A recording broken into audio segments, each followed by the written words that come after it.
So welcome to Alpine Learning Group's Innovation in Autism webinar series.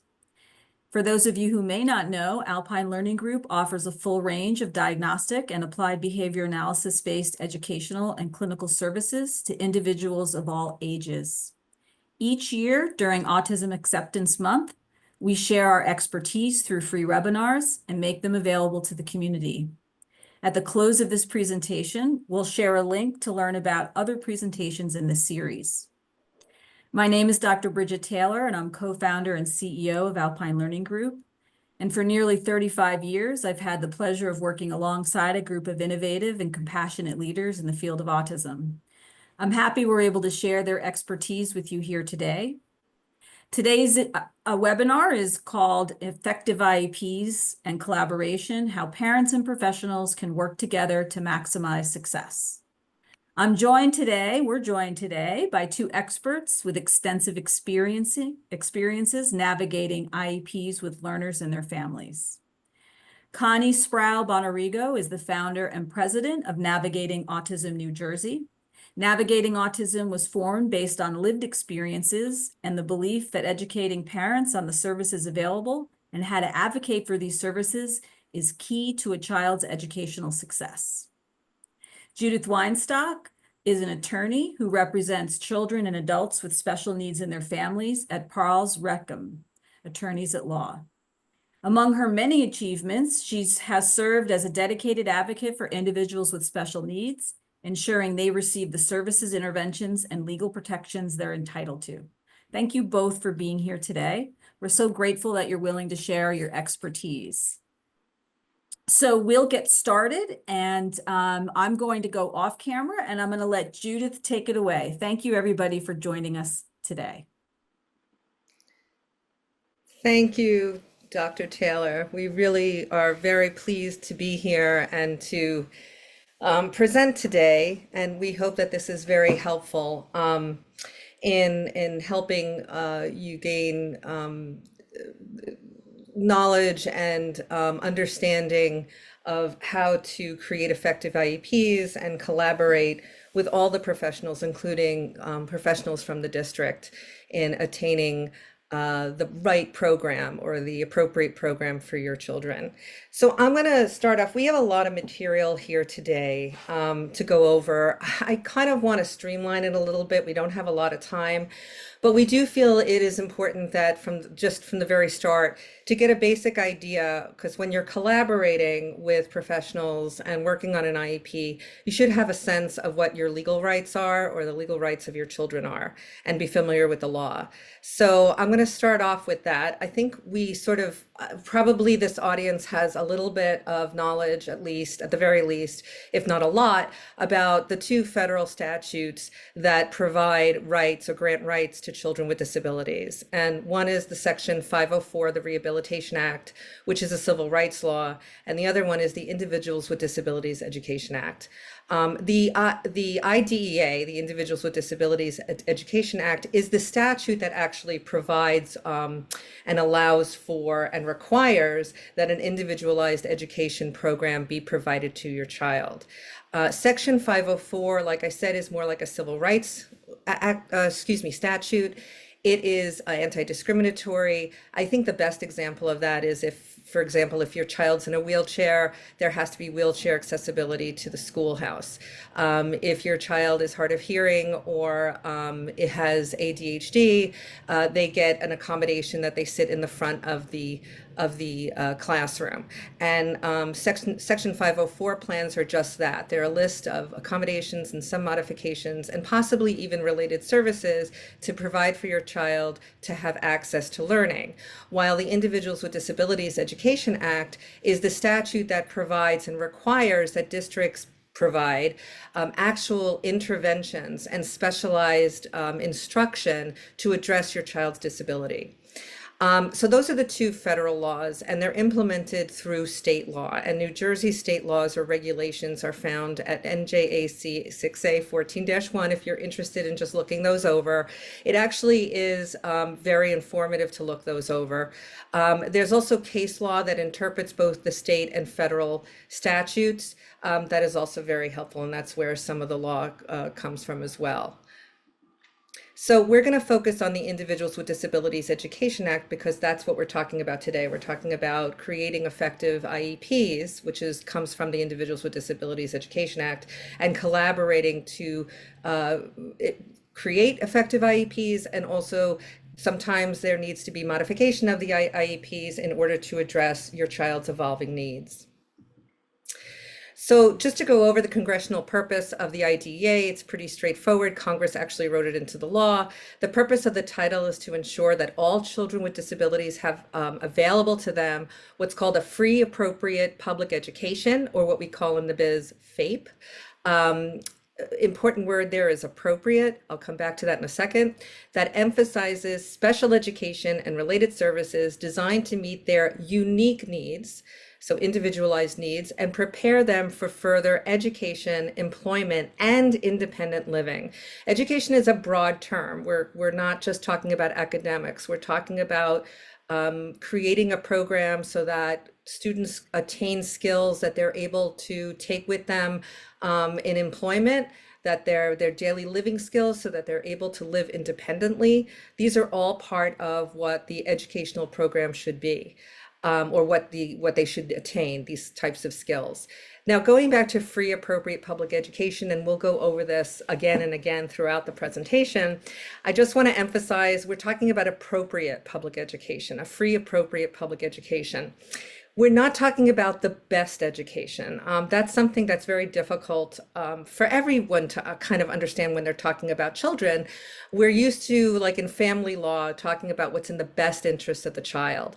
That's not what we're talking about when we're discussing special education law.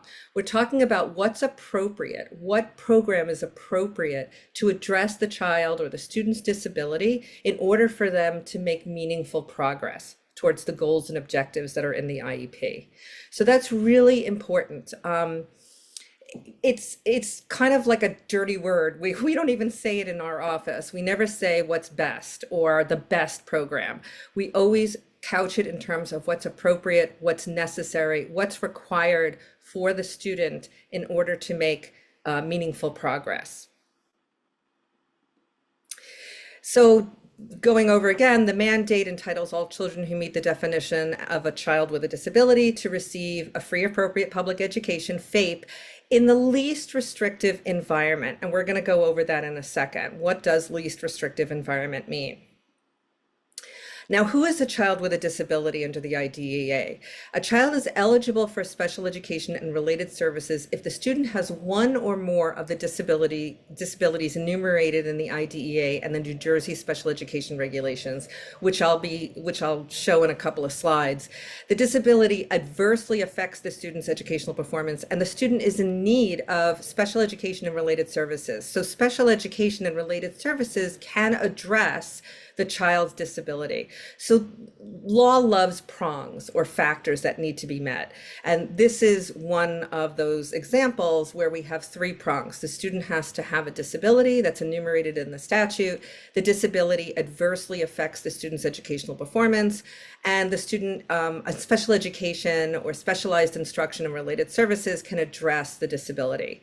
That's how you become eligible as a child with a disability that's eligible for an IEP.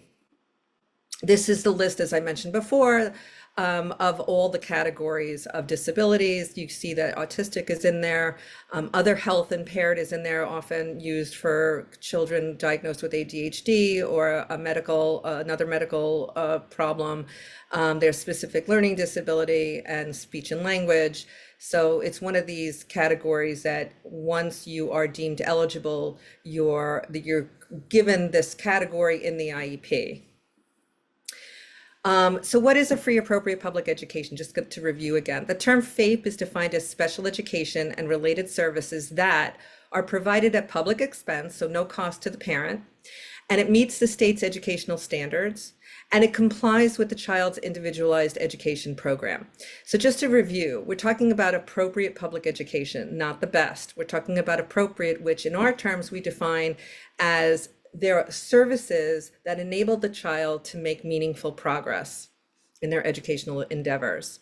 One of the things that should of note is that the IEP is sort of like a contract between the district and the family. And if the district is not complying with the IEP, then the district's not providing FAPE. So that's, in order for the district to provide FAPE, they have to, without any cost to the parent, provide a program that meets the state educational standards and complies with the IEP. So going back to least restrictive environment, this is sort of a flow chart of what's least restrictive. So we tend to think of least restrictive as, you know, just the general education classroom. And then there's a continuum where we might have in-class support, in-class special education support in the general ed classroom. And then sometimes there's pull-out, where you get pull-out for a class or two or whatever areas you need to have special education or specialized instruction or even a related service. And then sometimes there's just, you know, if inclusion is not a possibility, then sometimes we have separate special classes or separate programs within the public school district. And then if the school district is unable to provide those, then the child may be placed in a private specialized school to address the disability. And then we have all the way to, in some cases, residential programs, hospital schools, and the most restrictive would be home instruction. So the idea is that we do want the student to be in the least restrictive environment possible, but we have to think it's not in a vacuum. We have to couch this in the fact that we need to remind ourselves that it's not just the least restrictive environment, it's the least restrictive environment that the student can make meaningful progress, so that it's an environment where the appropriate services and interventions are able to address the students' needs, students' challenges, in order for them to make meaningful progress. And that may mean a specialized private school, or that may mean a general ed classroom with in-class supports. This is just in general the delivery cycle of the IDEA and the IEP. So the first step is identification. I'm not going to go over this too much, but basically, you have to write, if you want your child referred to the child study team to conduct evaluations, you have to put that in writing, or sometimes a teacher will write to the child study team and refer the student to for evaluations. The second step is the evaluation process. Once you have a meeting, by the way, if a parent refers or in writing asks for the child study team to conduct evaluations on their child, that has to be responded to within 20 days. A meeting has to be set up. And then from the day that the parents agree to the evaluations to the day that an IEP has to be implemented, that's the school district has 90 days to do that. So step 2 is evaluations, deciding which evaluations. Step 3 is eligibility determination. Step 4 is the development of the IEP, which we're going to talk about here. Step 5 is the implementation of the IEP. Step 6 is monitoring of the IEP. And step 7 basically is the annual review. So each year, the team gets together, including you, the parent, and reviews how the child is doing and whether the IEP is effective or not. Now, a meeting can be called at any time. If a parent feels 3 months in that the IEP is not working or that the school's not implementing the IEP, the parent can call a meeting with the child study team to review the IEP. And sometimes it's a matter of just getting the implementation done, or whether it might be that the IEP in and of itself is just not effective and it's not addressing the child's needs, and there has to be an amendment of the IEP or further evaluations. That can be done at the request of the parent. Sometimes it's done at the request of a teacher. But every year there's an annual review to see how the child is doing and to create the IEP for the following year. Every 3 years is a triennial review, so a triennial reevaluation. But again, if there's evaluations that need to be done before then, it can be requested. Okay, evaluations. So the school's required to evaluate students in all areas of the suspected weakness. They're completed at no cost to the parent. The parent must give written consent. And as I mentioned, after the consent, the school district has 90 days to implement an IEP if the child is found eligible. Typically, initial evaluations include educational, psychological, and speech and language and social evaluations. However, keep in mind that a child should be evaluated in all areas of suspected disabilities. You can request an assessment that hasn't been listed by the district, such as you can request a neurological evaluation, an audiological, occupational, a PT eval, and you can also request an independent evaluation at the district's expense. That's a little trickier, but and we'll go into that a little later. Connie will explain the difference between requesting the districts to pay for an independent evaluation versus you as the parent or the guardian going out and hiring your own expert to do an evaluation. So if classified, the evaluations are extremely important because the evaluations will drive the IEP goals and objectives. They're identifying the evaluations identify what your students' needs are, and it gives you a baseline data to measure progress going forward. This is just going over the eligibility determination, which I kind of reviewed already, that the child must have one of the disabilities enumerated in the statute. The child's access to the general education curriculum must be negatively impacted by the disability, and the child must be in need of special education and related services. Usually what happens is during the eligibility determination meeting, they'll determine that the child is eligible. If they determine the child is eligible, they'll go right into the next meeting, which is the IEP planning meeting, and present the IEP. If you want, the parent is in control of this. If the parent wants to convene another separate meeting at another time, it's a lot of information they're going to get with all the evaluations. And if they want some time to think about it before they start planning on the IEP, they can ask for an IEP meeting at a later time. A meeting to develop the IEP must be held within 30 days, though, of the determination that a student is eligible.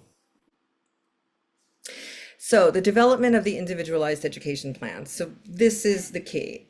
I like to think of the IEP as a contract between the district and the family. It's also a roadmap to the child's education, and it contains the separate parts of the IEP. I think most of you are familiar, but just to go over it, the IEP contains the present levels of academic achievement and functional performance, PLAF, which is basically what it says, their present levels. And it's part of the evaluations and the assessments that are done, but it's also narratives. What happens is teachers or therapists who work with your students will have anecdotal information that they'll record in this section. And this is a really important section to review because a lot of times I find that when I look these over, I find that often teachers and therapists are very candid in reporting how your child is doing. So sometimes what you can't see even on an assessment, if a teacher talks about attention or lack of attention and how the lessons are going,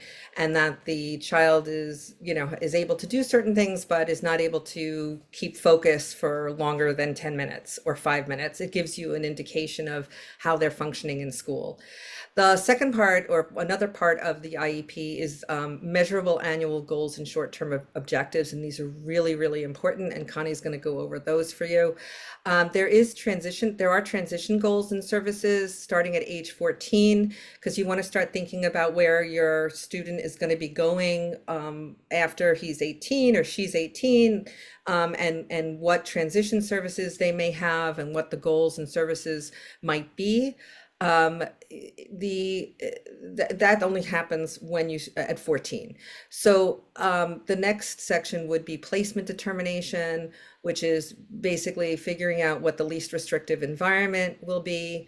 There has to be a statement regarding why they're in this placement, why they're not, let's say, for example, in the general ed classroom, why that wouldn't have worked for them. It also specifies the services, instruction, and intervention to achieve the goals and objectives that are going to be provided. And just to go over this, I think this is often the problem, that if the district can't provide the specific program that's being talked about or the intervention that the child needs based on the assessments, then they have to either, it is the district's obligation to provide FAPE, that they have to either hire or train personnel who are trained in that area, buy programs that are specific to your child's needs, or if they're unable to do those things, they have to send your child to another school. And that might be another public school that might have the appropriate program, or it might be a private specialized program. Also, as part of the IEP, there usually is some sort of extended school year to prevent regression over the summer for many students.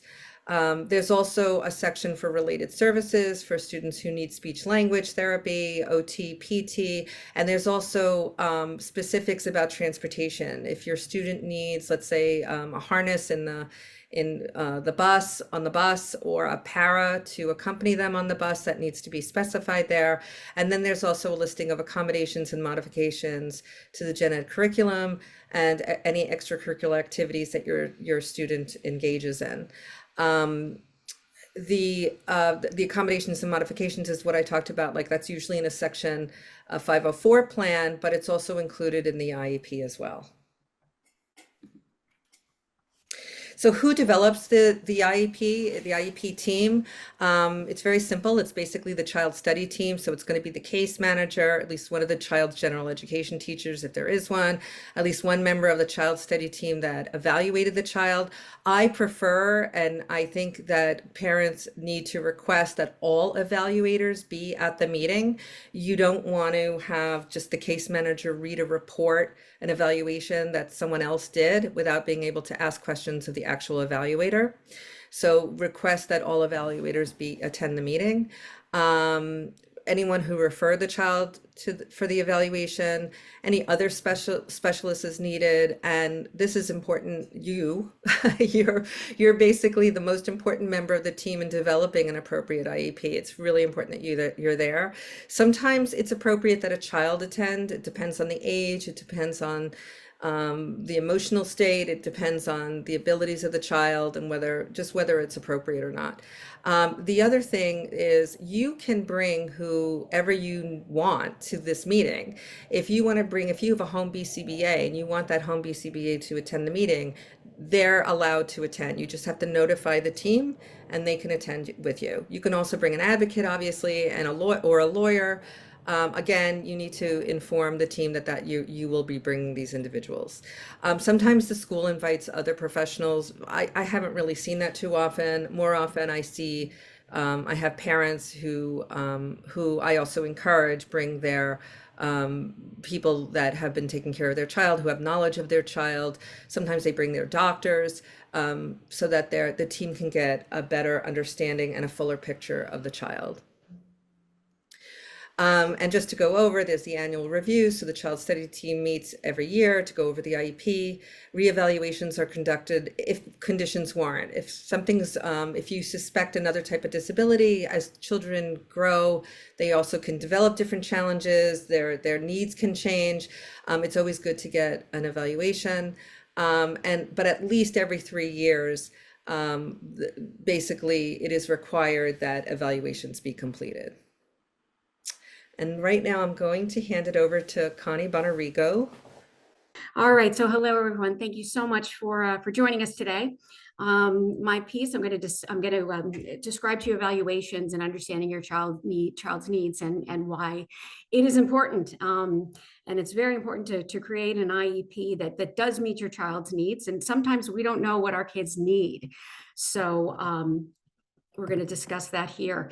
Knowing what your child needs. You can't design an IEP without knowing where your child's strengths and weaknesses are.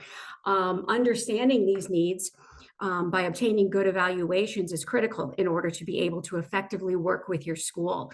Once you know what your child needs, what they excel at, where their shortcomings are, where they need extra help, it is much easier to design the appropriate supports and services. And you play a vital role in this. Sometimes the schools, they've got 20 kids in a class and don't particularly pick up on something that at home. So be sure to speak your mind and let them know. Comprehensive evaluations are vital for keeping an IEP on point. Independent evaluations or at the district expense. There are 2 ways to go about that. You can get a private evaluation. You could go to Alpine Learning Group. You can get a behavioral evaluation from one of their BCBAs, or you can get a neuropsych evaluation. Both are excellent with defining the goals and objectives and things your child needs to work on, and likely things you never thought of. If you got a neuropsych from Alpine, it is 25 pages of awesomeness on how your child learns. If they have dyslexia, if they have dyscalculia, it will come out in this type of an evaluation. And it is just key for making sure that they have the right supports, knowing how your child learns, and making sure that the services in their IEP, the duration of those services is appropriate. And of course, remember, your child is not entitled to what you want. You need to prove why your child needs something. With a private evaluation, you can go in and say, look, here's this doctor. This doctor has recommended this type of therapy or this type of intensity. This is how my child learns. Services without understanding your child's deficits and strengths are at best a waste of time, and at worst harmful. The school districts only have our kids for so long. We really want to make sure that it's time well spent. And as far as the evaluations, you can pay for it yourself, or you can ask the district to provide it. The challenge with having the district provide it is they will have their own list of professionals for you to choose from. And very often, those professionals aren't always on an objective side. It's better if you do get one yourself. It's expensive, but it is well worth it. But if you choose the evaluator, you know for sure you're getting an unbiased report and strong, accurate, and complete information. And again, just as I mentioned, in what areas does your child excel? And think about after school too. Are there things that he's learned in his after school environment? Is there a method of learning? Make sure you take note of that and focus on supporting the strengths. At some point, math isn't that important. If he's learning calculus and really struggling, is it that important for the future? Is he really going to use it? Maybe he's excellent at reading or another subject that would be worthwhile to spend more time on. Really important is find your tribe. Find a local and a national parent advocacy group to be a part of. Autism New Jersey has excellent information. I have a really great parent group that meets monthly. I have such a nice group of normal parents, very down-to-earth, welcoming parents. So feel free to come on out and network with other parents in your community. It's always helpful to see how they're working with the school district, what their kids are getting. Gaining that knowledge is certainly valuable. Goals and objectives in the IEP. We've all seen the goals that say Johnny will identify 10 colors by December. My hope is that Johnny will learn 10 colors in 10 days. So make sure that the goals are realistic and timely. Make sure the school is working towards those goals and make sure they're appropriate for the pace and the learning style of your child. And make sure that it's reasonable. Obviously, Johnny, you don't want him to learn calculus in 2 months. That's probably not going to happen. That's going to be too much for him. It's going to be very frustrating. It could be something like Johnny is going to attend 4 mainstream classes a day. If 4 is too much, too anxiety provoking, maybe 2 is better. So keep in mind that you're a part of the team and you can make these decisions along with the child's study team. And of course, the goal should match the needs of the student. And in this area, this is another way a private neuropsych or a private evaluation can come into play because you will have a baseline of your child's knowledge and how to meet the goals. And these reports will also have goals and objectives that you can include in the IEP. Measuring the goals, very important. Of course, we want to know where our child is starting from, but how are they measuring the goals? If we go to the gym and get a personal trainer, they're going to measure our arms, see if they've bulked up or slimmed down, whatever your goal is, but they're going to be writing down those numbers. You want to make sure that someone is tracking these numbers. Perhaps it's through Rethink. Maybe there's a BCBA that is charting it, but make sure that that it is being monitored. You can't track progress if no one is tracking it. Annual goals, let's make them specific. The student will be on reading level C by December. How often and what period of time? Johnny will know 15 sight words. He will get 10 of them correct every day, every week, whatever the goal may be, but make sure it's specific and not open-ended. And again, how often do we check the data? It's important, and I've often come across parents that get a progress note twice a year. That is not sufficient. You should be in touch with your school, I would say every 2 weeks, if not monthly. Email the teacher. Oftentimes, if you do it casually, you'll get more information from the teacher than you would in an IEP meeting. They can speak freely. So just make sure that they're sharing goals and they're sharing the progress on those goals. Progress monitoring. And again, twice a year for progress notes is not sufficient. It's too much time goes by. You're wasting valuable time. The data collected and analyzed to determine the progress and the effectiveness of the IEP. I've seen in cases where students have the same goals and objectives year after year. That's not appropriate. He might not be in the appropriate placement. According to the Supreme Court, our children should be making meaningful and measurable progress. If they are not, we need to re-examine. And again, you need to know where the child is starting from. Do they already know 15 sight words? Great. Do they know those sight words in school? Super. Let's add 15 more, whatever the case may be. And again, data must be collected weekly, daily, monthly. Somebody should be doing that data. And again, a little bit more on progress monitoring. There are several web applications that school districts use, and you can certainly tune into that. Ask them if they have it. If they tell you that, oh, we have to get back to you, then they're probably not taking data, and they're probably going to create it and send it to you. But hopefully they're on a program such as Rethink where they can show you. Teacher-made assessments, talk to the teacher, see how he's doing in the class, talk to the aide. Observational checklists. What can he do now that he couldn't do in October? And homework and classwork, how is he progressing? Is he on par with his peers? How far behind? Is he gaining? Those sorts of things you're all going to want to know. A program that is not put together by well-meaning people may not work. You want to make sure that your child is appropriately challenged and learning skills that they can use. If progress is not made, again, the program needs to be reevaluated. And it could be because of a denial of faith. We want our kids to have a free and appropriate education. We want them making meaningful and measurable progress. Creating a record, and this is very important. If it is not in writing, it did not happen. Any of your conversations with the school, if it's a phone conversation, mark down who you spoke with, the date and the time, and what was promised. And then follow up with an email, Dear Jane, thank you for talking with me today. Here's what we talked about. Johnny will now get 2 hours, in an LD classroom, the rest mainstream, whatever it is. Make sure you reiterate what was promised. If you don't follow up in writing, you have no proof that that decision was made or that they agreed to something. So very important. And of course, what's going on at home? Is there an illness running through the family? Is he not sleeping well for some reason? Has your child been sick or, something stressful? Maybe a grandparent is in the house and living with you now, or maybe has gotten ill and it's affecting the child.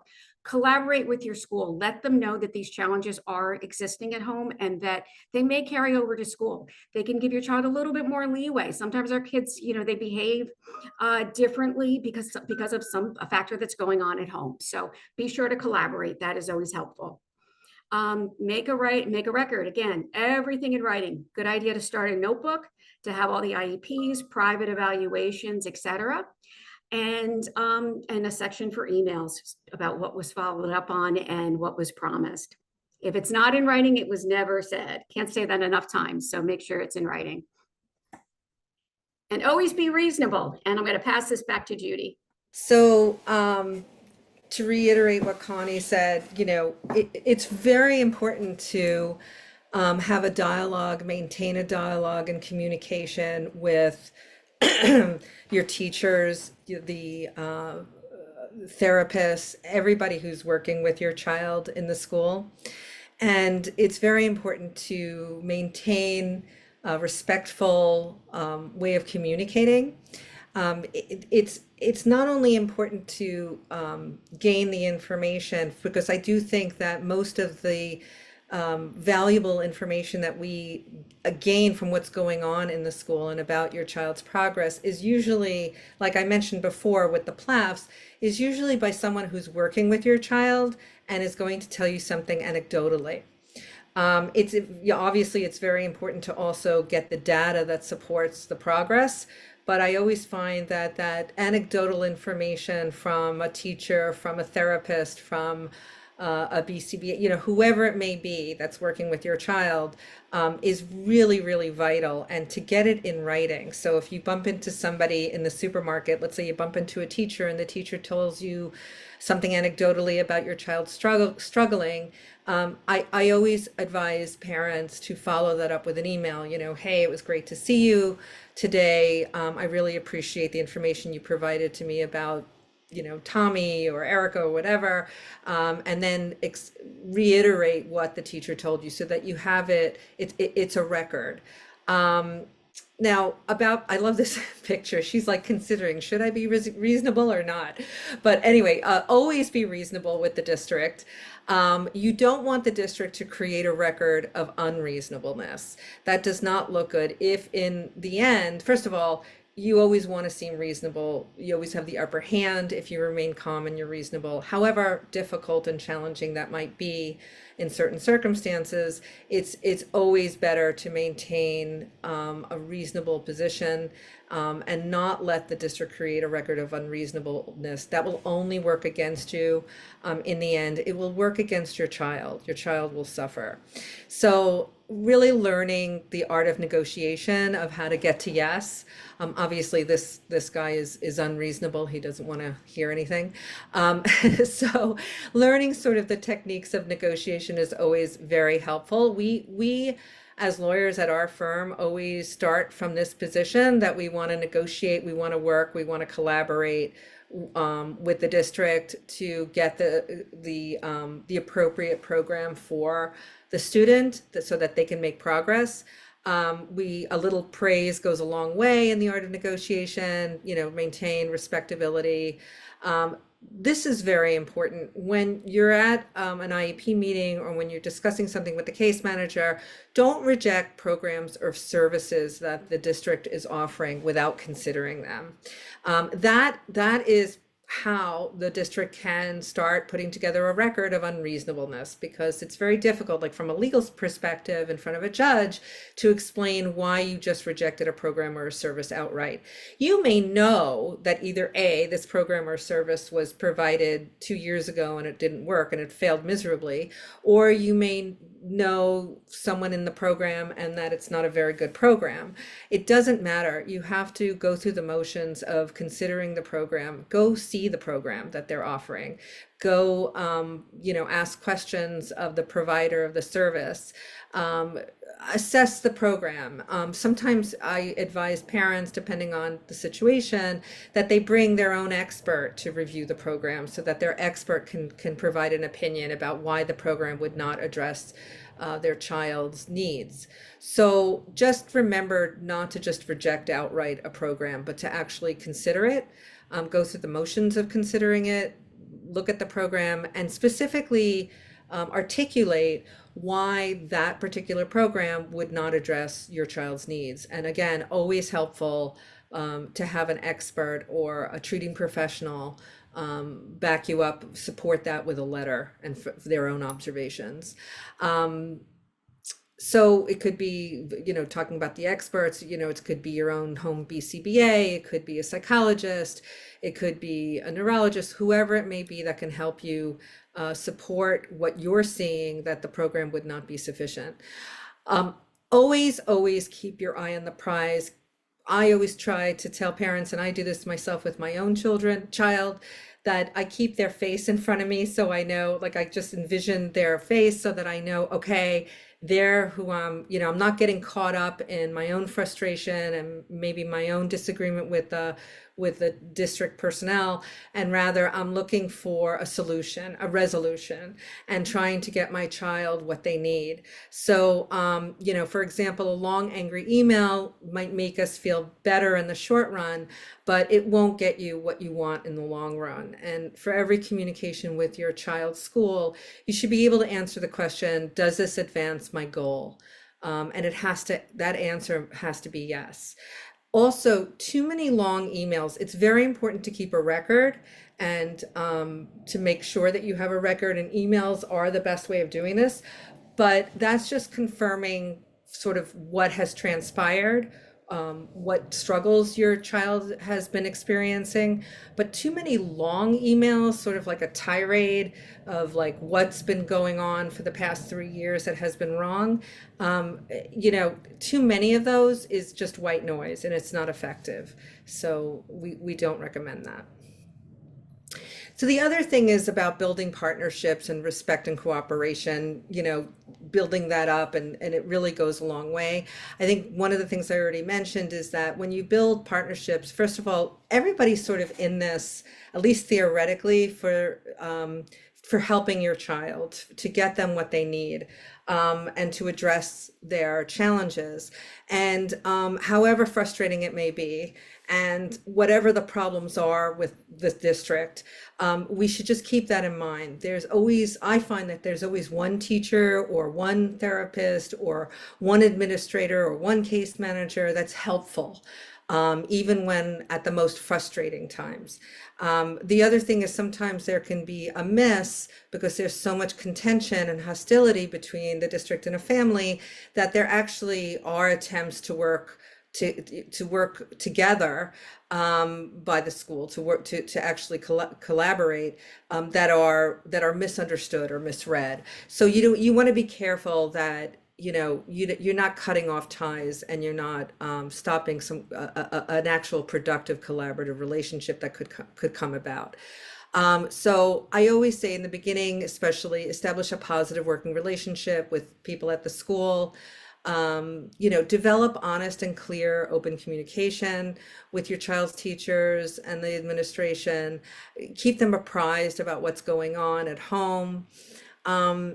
And include them in decision making that you're making at home too. Like if you feel that, for example, your child is not getting enough social engagement skills training, and you decide to send him somewhere privately, you should, from the legal perspective, they should be providing that service if it's necessary. But if you start sending your child to a program like that, you should keep them informed of that. This is kind of obvious and straightforward, but sometimes we need to be reminded that, working with your teacher is the best way to get what your child needs. So making sure that they know about your child's IEP and the specific provisions in it. Giving a copy to them sometimes, working with them and asking if they need help in implementing the IEP. Getting that in writing actually is very helpful. Just kind of, again, making a record, getting that through email, and just making the process as easy as possible. It's very difficult sometimes for the teachers and the therapists to basically do their job, what they're supposed to be doing, and any way we can make that easier for them, that's very helpful. Know what's going on and be present and available. Make sure you receive the progress reports outlined in the IEP. I want to make a comment about the progress reports. The general progress reports, the forms that are sent out quarterly, are pretty generic and really I don't find them very meaningful. What you need is the data behind those progress reports. You need to get the data that's been collected, the information that's been collected, the graphing, the data, the anecdotal notes that are written down that support what the progress notes, what those progress updates are telling you. And if that's if that's a difficult thing to get from the district, which it shouldn't be, you have a right to that information. You can also, and you're finding that you're not getting all the information, you can also file what's called a student records request, which is your right. And they have to respond within 10 days. So that's another way of getting information and data. That's sort of, you want to leave that as the last resort because you want to have this amicable relationship. But if they're really being resistant and giving you the information that supports the progress notes, then you might have to file a records request. You don't need to wait, as I mentioned, until the annual meeting. You can request a meeting at any time if you find that your child's not making progress. Keep communicating with the child study team about what's going on at home, like Connie was saying, and talk to your child. See if they can tell you what services they're getting. Maybe, I've had experiences, I've had clients who, speech language services hasn't been provided, that, the child's supposed to get speech language services twice a week for 30 minutes. And they haven't been receiving services for 3 months because the speech language therapist is out sick and they haven't gotten a replacement. So just keep communication going and trying to figure out, what services and specialized programming is being provided or not being provided that is supposed to, that it's required in the IEP. And just, crafting the appropriate IEP, as Connie was saying, which is with the appropriate goals and objectives that are measurable so that you can see if there's progress being made, and also, is only the beginning. It's really keeping on top of it and monitoring it and making sure you're getting the information to see if your child's making progress. That's really a very important aspect of all of this. So in conclusion, just a few words. You are your child's first advocate. It's very important, just to summarize, to understand your child's needs, know your rights, which I went through in the beginning, obtain written expert opinions. Just one other thought about that. When the district performs evaluations, usually in fact, I've never seen one where the actual evaluation makes specific recommendations about what the student needs. In their program. And that's one of the biggest reasons why it is always so helpful to get your own written expert opinions, because when you retain your own treating professional or your expert to assess your child, they're going to make specific recommendations about what your child needs. So that's really a very big difference in getting your own expert opinions. And that holds a lot of weight. It doesn't mean that the IEP team has to adopt the experts' opinions, but they have to address what those opinions are and what those recommendations are. And if they're not going to adopt them, they have to explain why they're not. Believe in yourself and your ability to successfully advocate for your child, and don't let the school's experts convince you that you're wrong in your assessment of your child's needs. You know your child, trust your gut. I'm a mom. I have a lot of confidence in parents and people who are caretakers, caregivers, and guardians of their children, that they know what's going on and if something's not working.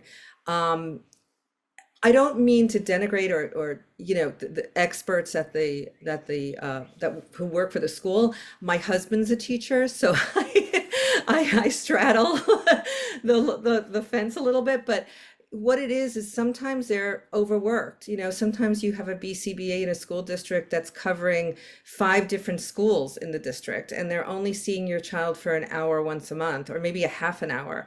And so they may not know your child as much as your home BCBA, obviously they wouldn't, or as much as you're observing them. Or maybe you have a speech language therapist who's making, anecdotal notes about what's happening. So it's really important to remain confident and to advocate for your child in a respectful, cooperative way.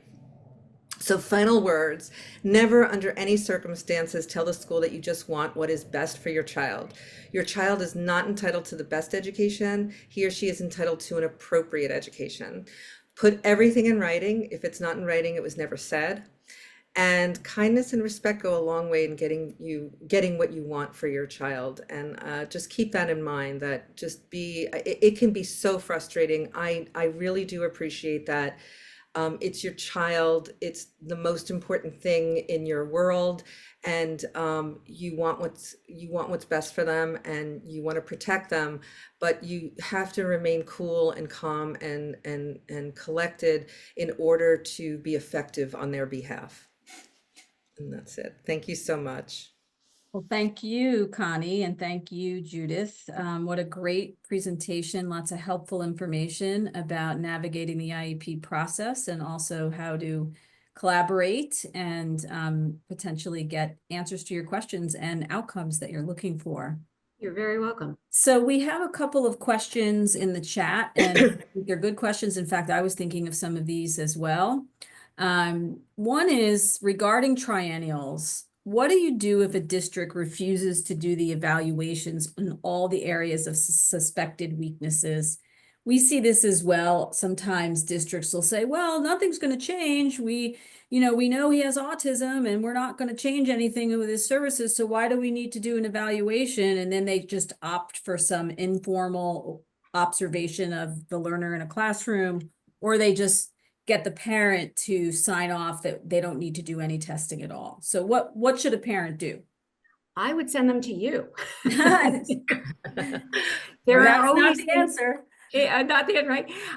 There are always things in the reports from Alpine that we as parents don't think of.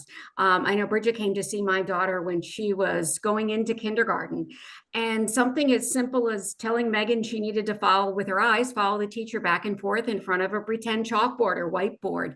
So there are always things that an expert in autism can pull out and make sure that it's being worked on. The other thing is having someone go in and evaluate the placement. Doctorate level BCBA, Alpine does not do this, but there are other professionals that can go in and see your child in the placement and make sure that it is appropriate.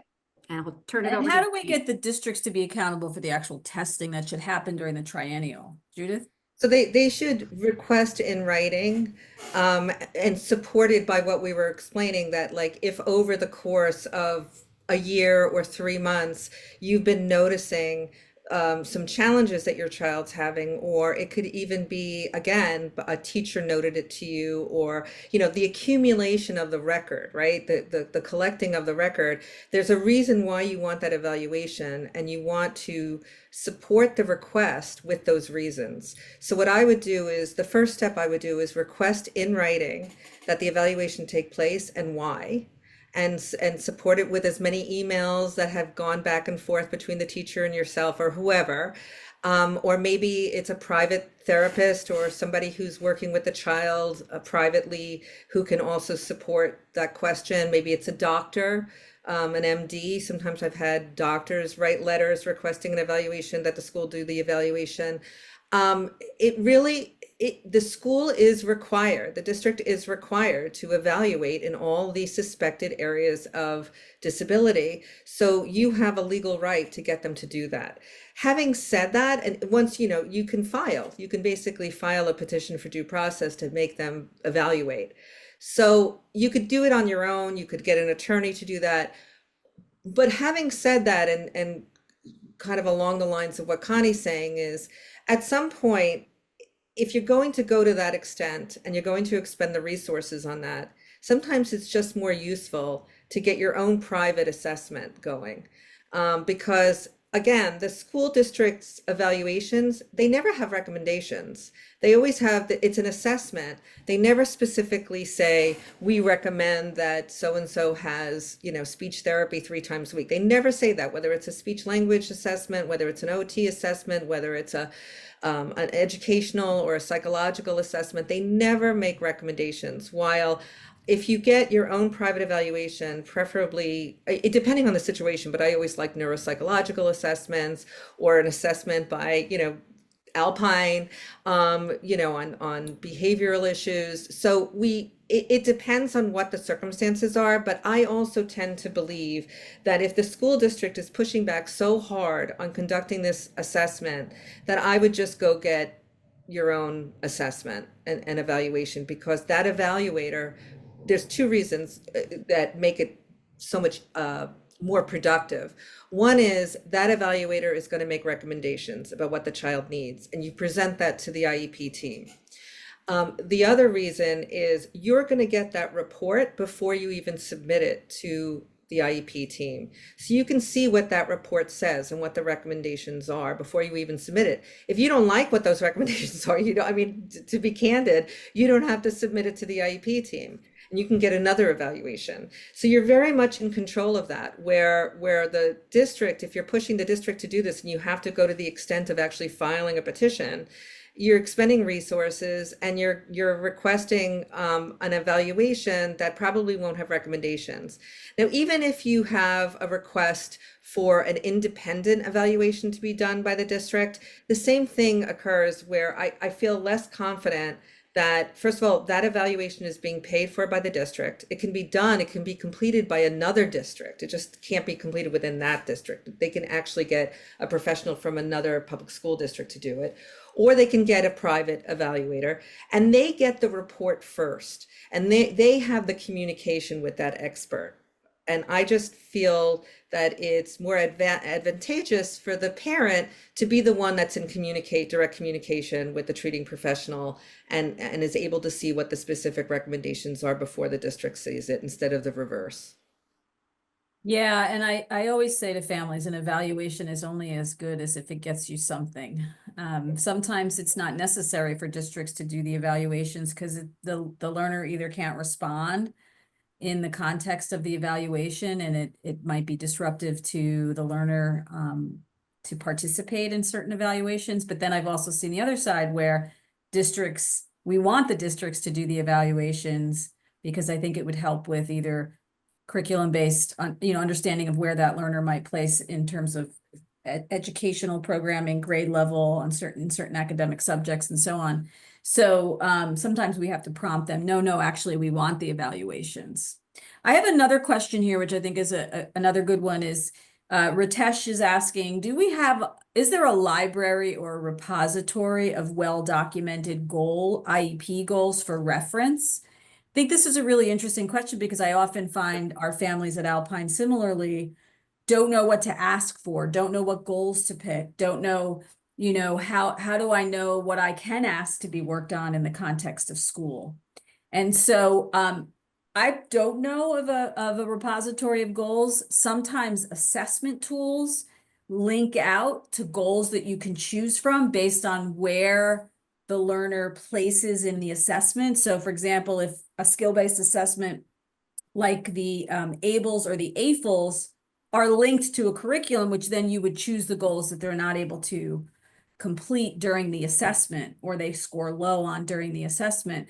But I wonder, do either of you know whether there's a repository of goals that families can access?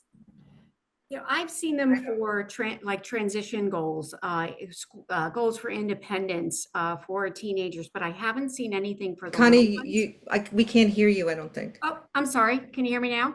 Yes. I can hear you, yeah. Sorry about that. I have seen them for kids that are transitioning, like early teenagers, prepping for that transition on independence goals, but I have not seen them for little ones. Judy, have you seen anything?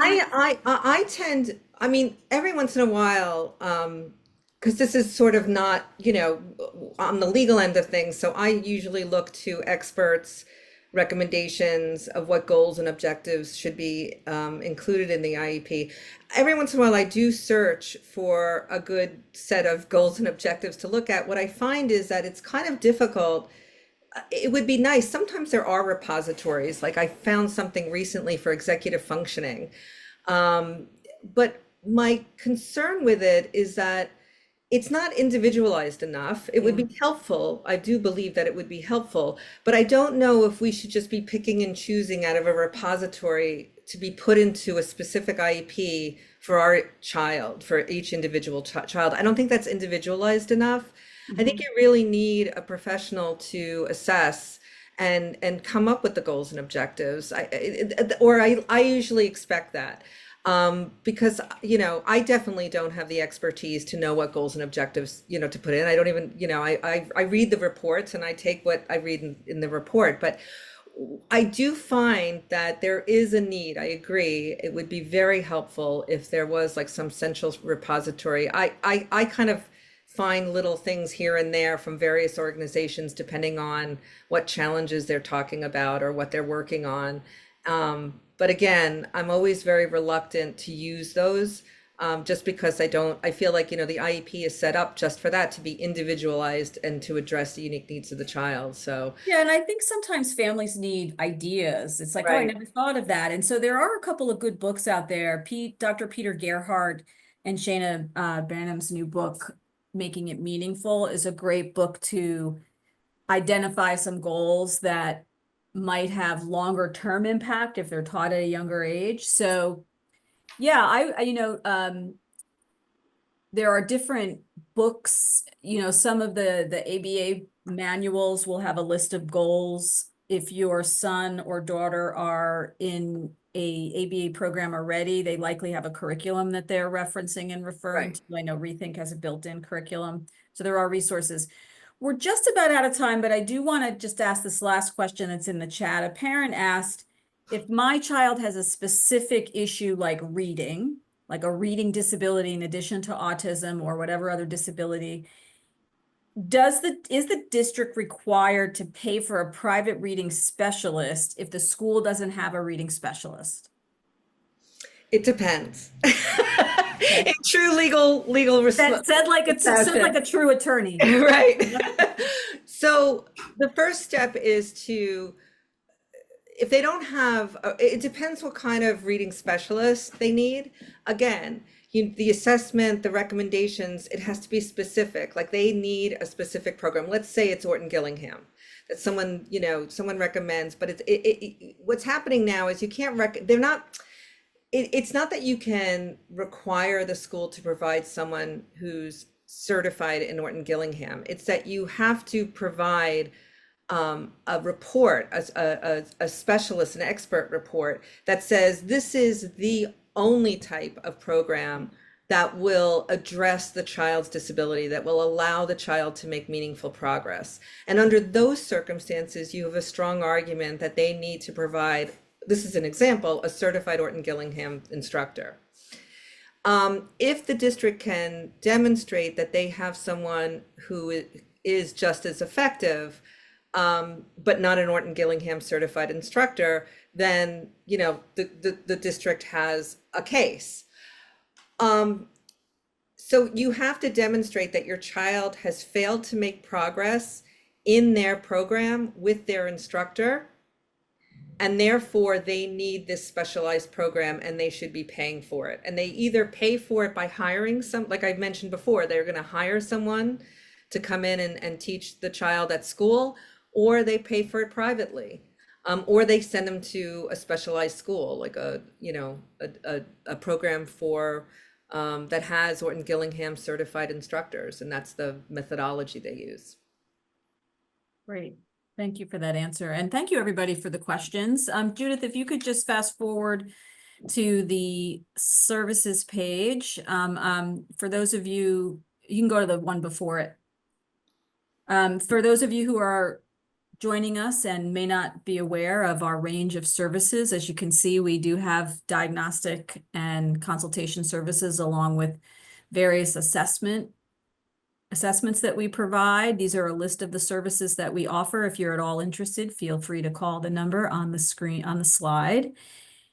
And there'll also be a link in the chat for a brief participant survey. If you are here and could fill that out, that gives us information about the helpfulness of this presentation and other topics that might be of interest for you going forward. And thank you all for being here. You should get a link with this recording and information about our other upcoming webinars in this series and ones that have already taken place that are recorded. So thank you very much with everybody. Thanks so much, Judith and Connie, for joining us today. Thank you. And all this helpful information. And those of you listening, the questions that were asked were terrific. So thank you very much. Awesome. Have a great rest of the day. You too. Okay, bye-bye.